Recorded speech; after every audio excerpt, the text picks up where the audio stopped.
સીધું નહીં રહેવું.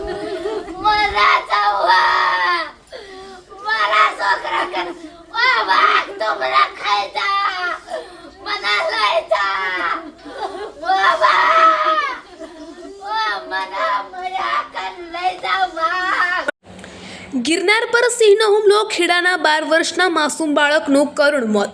જૂનાગઢ ગિરનાર પર્વત પર એક અત્યંત ચોંકાવનારી અને કાળજું કંપાવી દેનારી ઘટના સામે આવી છે. ખેડા જિલ્લાના મહેમદાબાદ તાલુકાના મોદજ ગામમાંથી પરિવાર સાથે સૌરાષ્ટ્રના પ્રવાસે આવેલા 12 વર્ષના મયુરસિંહ ચૌહાણ પર સિંહે અચાનક હુમલો કર્યો હતો. ધોરણ 5માં ભણતો મયુરસિંહ કાકાનો હાથ પકડીને ગિરનારના પગથિયાં ચડી રહ્યો હતો. ત્યારે માત્ર 50 પગથિયાં વટાવતા જ સિંહે તેને ખેંચી લીધો હતો. બૂમાબૂમ બાદ જંગલમાંથી માસૂમના અવશેષો મળી આવતા અરેરાટી વ્યાપી ગઈ છે. પરિવારનો એકનો એક દીકરો ગુમાવતા મોદજ ગામ હિબકે ચડ્યું છે. જ્યારે સ્થાનિકોએ વન વિભાગની નબળી કામગીરી સામે ભારે રોષ ઠાલવ્યો છે. રિપોર્ટર શીતલ ભટ્ટ, ખેડા. જે આપનો પરિચય અને સમગ્ર ઘટના બની છે શું કહેશો? ચૌહાણ અર્જુનભાઈ જાયાભાઈ, ગામ મોદજ, તાબે ગૌતમનગર. હું એમની પડોશમાં જ રહું છું. ઘટના બની શું કહેશો?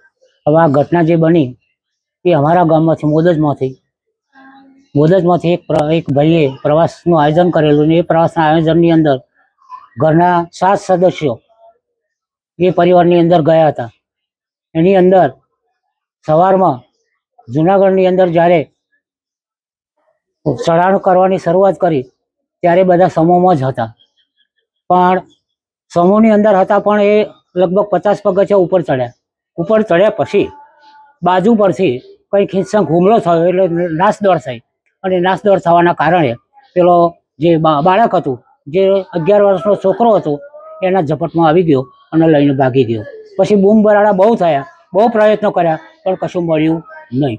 છેલ્લે પછી બધા ભેગા એકત્રિત થઈ અને લગભગ ફોરેસ્ટરને જાણ કરી પણ કોઈ જલ્દી આવ્યા નહોતા. બીજા અધિકારીઓને પણ જાણ કરી, એ પણ આવ્યા નહોતા. એ બાબતમાં અમને ઘણું દુઃખ થયું. અમારી કોઈને દેખરેખ કરી નહીં. તેમજ જે આખી ઘટના બની એના કારણે પ્રવાસની અંદર જયેલા જે લોકો હતા એ એમાં શોકનું વાતાવરણ ફરી વળ્યું હતું અને બધા શોકમગ્ન થયા હતા. કોઈ એકબીજાને જોઈ અને રોતા હતા અને એકબીજાને લગભગ દુઃખની લાગણી વ્યક્ત કરતા હતા. આવો ભયંકર જે હુમલો થયો હતો એ હુમલાની અંદર આ બાળકના અંદર લઈ ગયા અને ગુફાની અંદર લઈ ગયા, હોય કે ઝાડની નીચે લઈ ગયા, ક્યાં લઈ ગયા. પણ એમાંથી તપાસ કરતા એક પગ મળ્યો છે.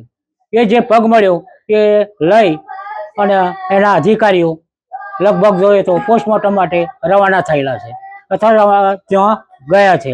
અને જ્યાં સુધી પોસ્ટમોર્ટમનો રિપોર્ટ આવશે ત્યાં આગળ કેસ પણ લખાયો છે, એની સૂચનાઓ પણ કરેલી છે. તો આવી બધી ક્રિયાઓ અને બનાવો બને એ અયોગ્ય કહેવાય નહીં. પ્રવાસ અને પર્યટન સ્થળે જે દેખરેખ રાખવી જોઈએ, જે બંદોબસ્ત કરવો જોઈએ એ રાખવામાં આવતો નથી. વહેલો કોઈ પણ સાર સંભાળ લેવામાં આવતી નથી. એ પણ એક તંત્રની બેદરકારી ગણવામાં આવે છે.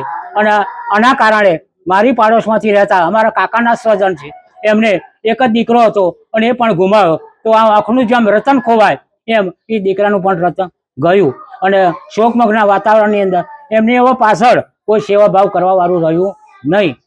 કદાચ કુદરતની સામે જોવો તો વસ્તુ જુદી છે, બાકી અમારા હાથમાં હવે કશું રહ્યું નથી. આવી અમે વેદના વ્યક્ત કરીએ છીએ. અને આ અંગે જો સરકારી કોઈ પણ સહાય પ્રાપ્ત થતી હોય તો એ ભાઈને આપવા માટે પ્રયત્નો કરે, એ જ મારી વિનંતી.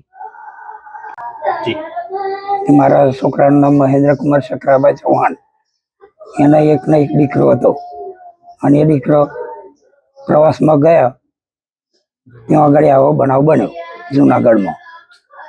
એ દુઃખ વધારે થયું મને. એકનો એક દીકરો હતો.